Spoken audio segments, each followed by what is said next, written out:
What then did Peterson do? He brought round both hat and goose to me on Christmas morning, knowing that even the smallest problems are of interest to me.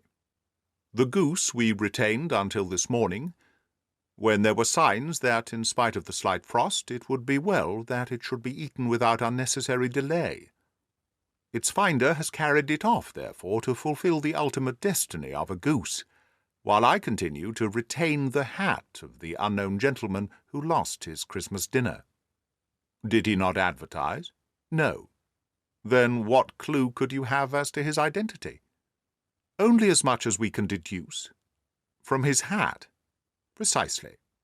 But you are joking. What can you gather from this old battered felt? Here is my lens. You know my methods.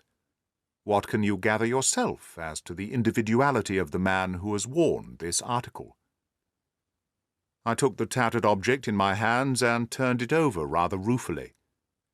It was a very ordinary black hat of the usual round shape, hard and much the worse for wear. The lining had been of red silk, but was a good deal discoloured. There was no maker's name, but as Holmes had remarked, the initials H.B. were scrawled upon one side. It was pierced in the brim for a hat securer, but the elastic was missing. For the rest it was cracked, exceedingly dusty, and spotted in several places, although there seemed to have been some attempt to hide the discoloured patches by smearing them with ink. "I can see nothing," said I, handing it back to my friend. "On the contrary, Watson, you can see everything. You fail, however, to reason from what you see. You are too timid in drawing your inferences. Then pray tell me what it is that you can infer from this hat." He picked it up and gazed at it in the peculiar introspective fashion which was characteristic of him. "It is perhaps less suggestive than it might have been," he remarked, "and yet there are a few inferences which are very distinct, and a few others which represent at least a strong balance of probability.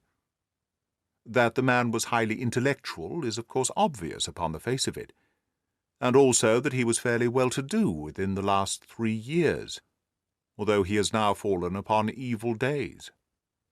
He had foresight, but has less now than formerly, pointing to a moral retrogression which, when taken with the decline of his fortunes, seems to indicate some evil influence, probably drink, at work upon him. This may account also for the obvious fact that his wife has ceased to love him." "My dear Holmes! He has, however, retained some degree of self-respect," he continued, disregarding my remonstrance.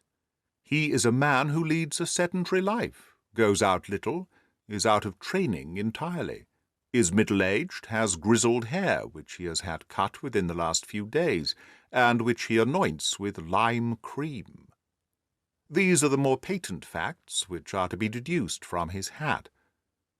Also, by the way, that it is extremely improbable that he has gas laid on in his house." "You are certainly joking, Holmes." "Not in the least. It is possible that even now, when I give you these results, you are unable to see how they are attained." "I have no doubt that I am very stupid, but I must confess that I am unable to follow you. For example, how did you deduce that this man was intellectual?" For answer, Holmes clapped the hat upon his head. It came right over the forehead and settled upon the bridge of his nose. "It's a question of cubic capacity," said he. "A man with so large a brain must have something in it." "The decline of his fortunes, then?" "This hat is 3 years old. These flat brims curled in at the edge came in then.